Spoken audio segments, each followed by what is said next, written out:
aquele sentimento e simplesmente ele foi crucificado e agora não temos mais o mestre. Por que esse pensamento?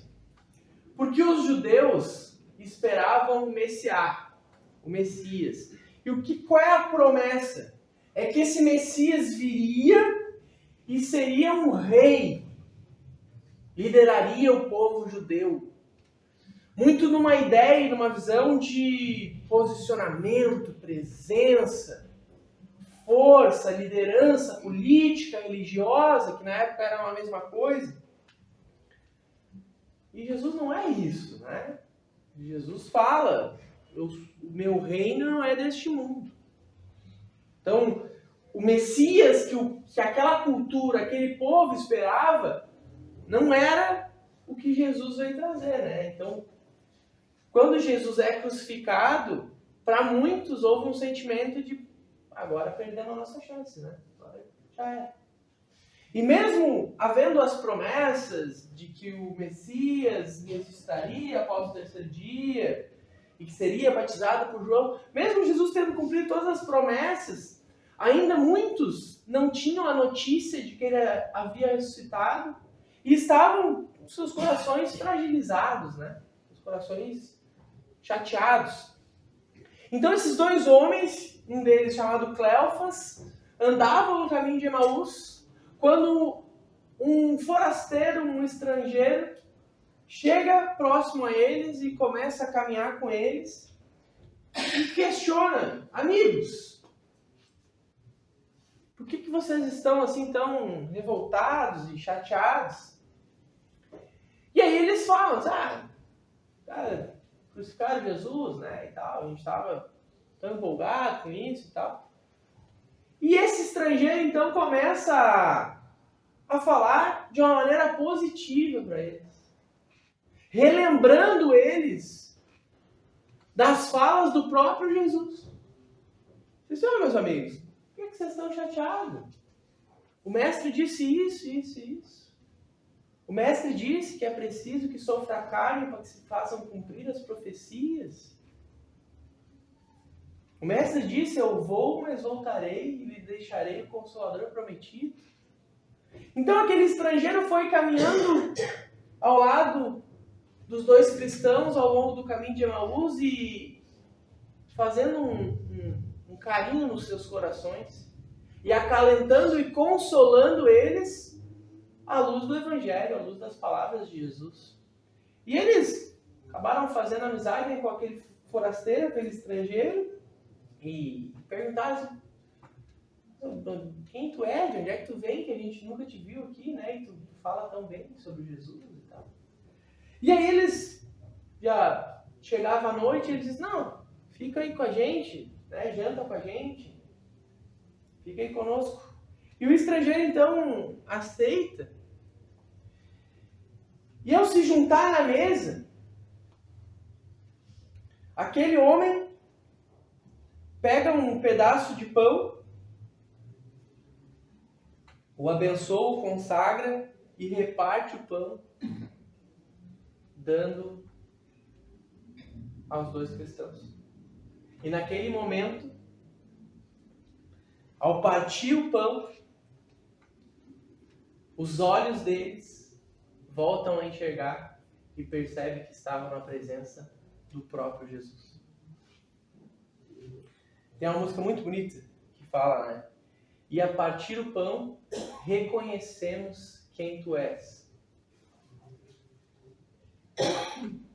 E aí então eles ficaram maravilhados porque haviam passado o dia inteiro caminhando, peregrinando ao lado do próprio Jesus e ouvindo do próprio Jesus as palavras do Evangelho.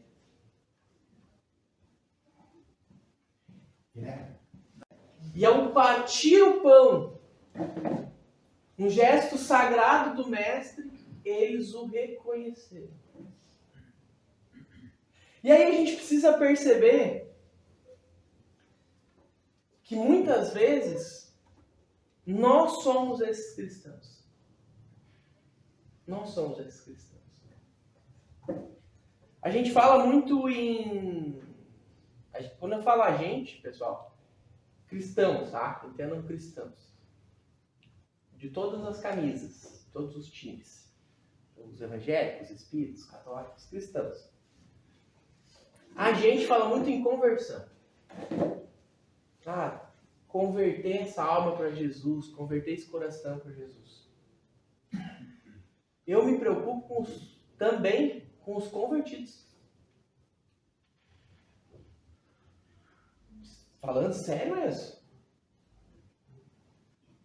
Porque é muito legal ver alguém que acabou de chegar no centro espírita e está mega empolgado, ou alguém que se converteu em uma igreja evangélica, está indo nos cultos e está eufórico, está entusiasmado. Mas você pode perceber, repare bem, você conhece alguém assim, esse ciclo dura exatamente 18 meses. 18 meses, observe. 18 meses é o ciclo mental das paixões. Então, muitas pessoas que nunca tiveram contato com o Evangelho, nunca tiveram contato com Jesus, nunca tiveram contato com a graça, com a espiritualidade, conhecem isso, são tocadas no íntimo do seu coração, se convertem e estão apaixonadas por Jesus. E daqui a pouco aquilo vai esfriando, esfriando. E a espiritualidade, a nossa religiosidade acaba se tornando uma coisa normal. E todas as vezes que alguma coisa se torna normal, eu muitas vezes não consigo perceber a presença da grandiosidade de Jesus nas nossas vidas. Então há muitas pessoas perdidas fora das igrejas, fora dos centros espíritas, mas há muitos perdidos dentro das igrejas, dentro dos centros espíritas. Porque nos perdemos das nossas próprias vidas, numa jornada de tantas atribulações, de tantos problemas, de tantas dores, muitas vezes mesmo caminhando ao lado de Jesus, não o reconhecemos. Tem uma passagem bíblica que fala assim: em tudo dai graças. Só que a gente está tão na correria que a gente não se percebe.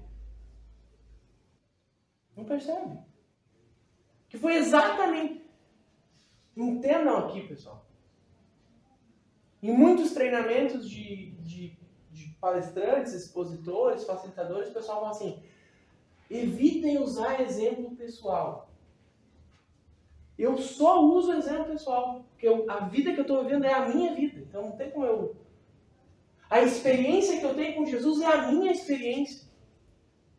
Então tudo isso que eu estou falando para vocês agora foi algo que despertou no meu coração quando eu, no meio da correria da vida, disse: Cida, eu estou off. Estava eu caminhando ao lado de Jesus no caminho de Emaús, sem reconhecer o Mestre. Porque isso aqui, para mim, é estar na presença de Jesus. E eu quase não estou aqui, porque em meio à correria do dia eu disse para Cida: Cida, eu estou off.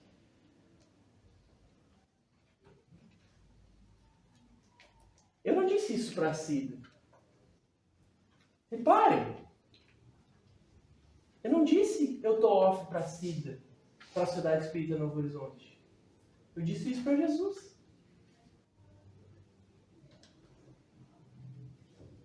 Eu disse: não, peraí. E aí, eu escuto muita música religiosa. Eu escutei essa música da banda Morada, que se chama Emaús. E naquele momento, e ao partir o pão, reconhecemos. É preciso reconhecermos quem Jesus é.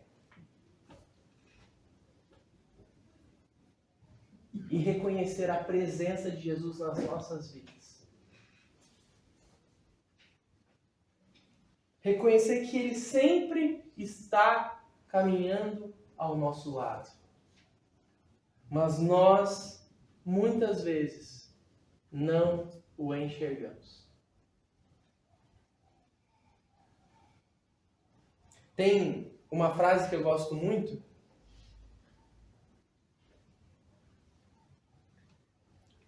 A graça está disponível.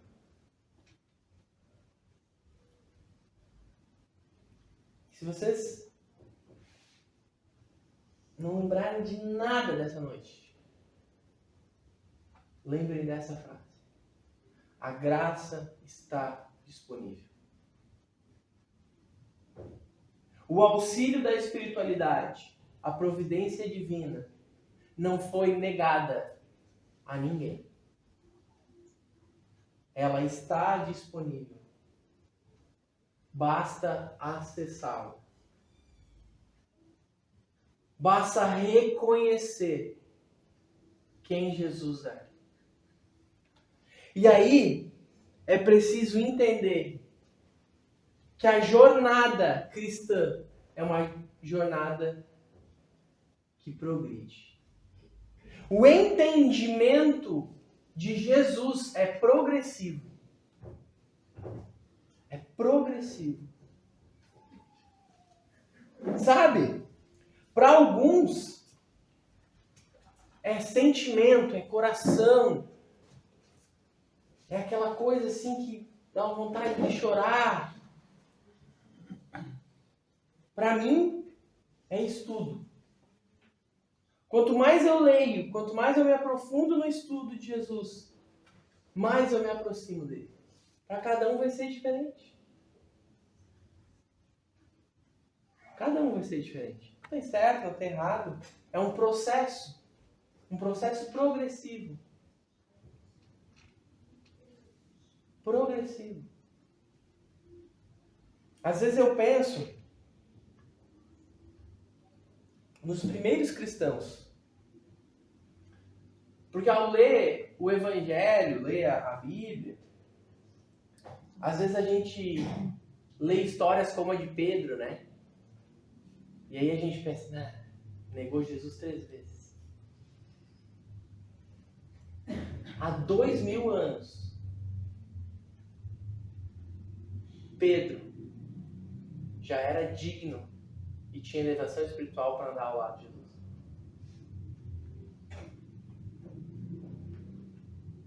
Eu fico imaginando onde é que está Pedro agora. Porque se há 2000 anos atrás o cara já tinha uma ascendência espiritual dessa, eu e você há 2000 anos atrás estávamos gritando Barrabás, Barrabás, Barrabás. É um processo. Para uns é mais rápido, para outros é mais lento. Às vezes a gente vai se perder no caminho.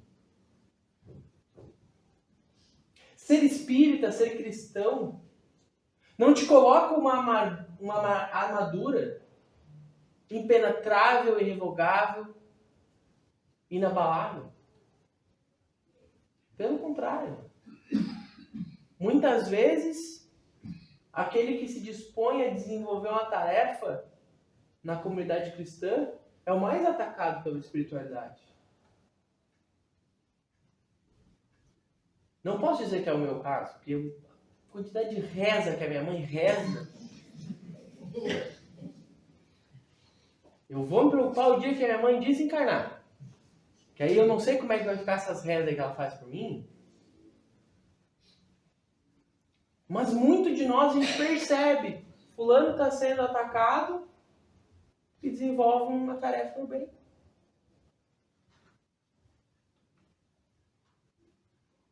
Tem aquele ditado popular, o prego que se destaca é o prego que é martelado.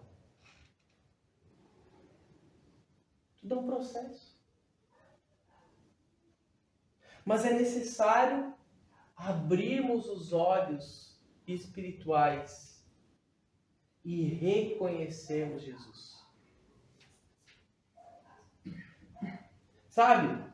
Jesus é diferente para cada um de nós, dadas as nossas experiências, dados os nossos estudos, dados a nossa formação religiosa. Muitos que estão aqui já frequentaram outra religião. E está tudo certo. Eu nunca tive outra experiência religiosa. Eu sempre fui espírita. Alguns aqui também, né, Júlio? Então essa é a nossa experiência religiosa. Mas é diferente para cada um. Tem gente que vê um Jesus mais de curar as dores, um Jesus médico das almas, né? A música que o Sr. Juarez cantou para nós fala, né? Bezerra de Menezes intercede por nós aos pés de Jesus, né? Outros enxergam, e eu costumo brincar que o Jesus em que eu acredito já desceu da cruz há 2000 anos. E é preciso que a gente entenda também, e parte do reconhecer Jesus é o símbolo da cruz. Um espírito perfeito que governa o nosso planeta, que desce, se diminui para estar entre nós, para deixar uma mensagem, é crucificado e pela sua lamentação e pela sua dor, ele simboliza o amor e a entrega que os cristãos precisam ter uns pelos outros. Mas o Cristo que eu gosto de ver já desceu de lá faz 2000 anos. Ele é um Cristo que abraça, um Cristo que permite, um Cristo que sorri. E um Cristo que precisamos reconhecer ao momento em que ele reparte o pão e nos dá o pão. Nenhuma palavra no Evangelho é uma palavra vazia. Tudo é um símbolo. Tudo tem um significado. E ao reconhecermos Jesus no momento em que ele reparte o pão para dividir conosco a sua graça, o seu amor. O ato mais simbólico de carinho, de abraço, de reconhecimento como comunidade é quando alguém lhe convida para um jantar, para um almoço. O símbolo de repartir o pão é Jesus dizendo: eu compartilho com vocês das minhas bênçãos e da minha graça.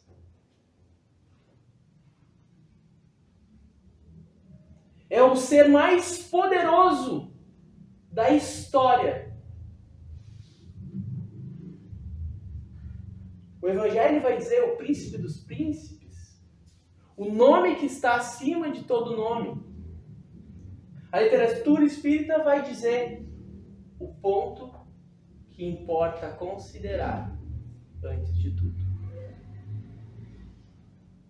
Desfrutem, meus amigos, do conhecimento que a literatura espírita nos dá. Pão nosso, caminho, verdade e vida, boa nova.